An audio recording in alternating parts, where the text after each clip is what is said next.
Taniqli aktyor Frunzik Mkirtchanning turmush o'rtog'i u filmda rol o'ynayotgan paytda unga tinmasdan qo'ng'iroq qilib, "Siz qayerdasiz? Nega telefonlarga javob bermayapsiz? Nega uyga kech kelyapsiz?" kabi savollar bilan uni bezovta qilardi. Aktyorning turmush o'rtog'i Danar Pelasyan bo'lgan. Siz uni "Kavkaz asirasi" filmidan yaxshi taniysiz. Ничего у тебя не видит. Украсть такую девушку. Спортсменку. Комсомол. Boshida Frunzik Mkirtchan o'z ayolining bu xatti-harakatlariga unchalik e'tibor bermagan, bu shunchaki ayollarning o'ziga xos rashki deb o'ylagan. Vaqt o'tishi bilan bu holat kuchayishni boshlaydi va Moskvada Mimino filmi olinish jarayonida Frunzik Mkirtchanning turmush o'rtog'i unga tinmasdan qo'ng'iroq qilib, "Siz qayerdasiz? Kimlar bilan yuribsiz? Nega telefonimga javob bermayapsiz?" kabi savollarni berishni boshlaydi.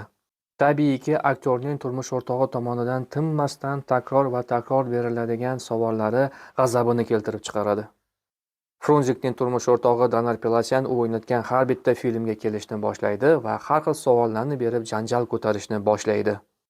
Pichoq borib suyakka tegadi va Mimino filmidan keyin aktyor o'z turmush o'rtog'ini Leningraddagi psixiatrlar konsultatsiyasiga olib boradi va vrachlar unga shizofreniya kasalligini tashxis qo'yadi.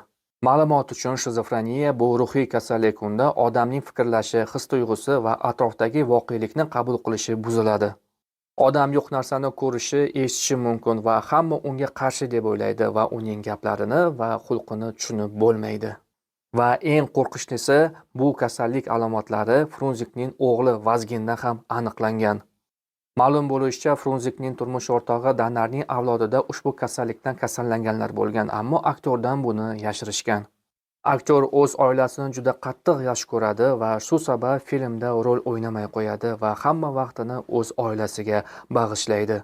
Aktyor turmush o'rtog'iga shizofreniya tashxisi qo'yilgandan keyin juda kuchli qayg'uradi va o'z sevimli o'g'lida ham shu kasallik alomatlari paydo bo'lgandan keyin qattiq tushkunlikka tushib qoladi.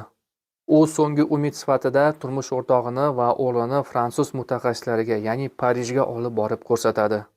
Ammo fransuz vrachlarining konsultatsiyasidan keyin Frunzikning butun umidlari so'nadi. Vrachlar aktyorning o'g'liga hech qanday yordam bera olmasligini aytib o'tishadi.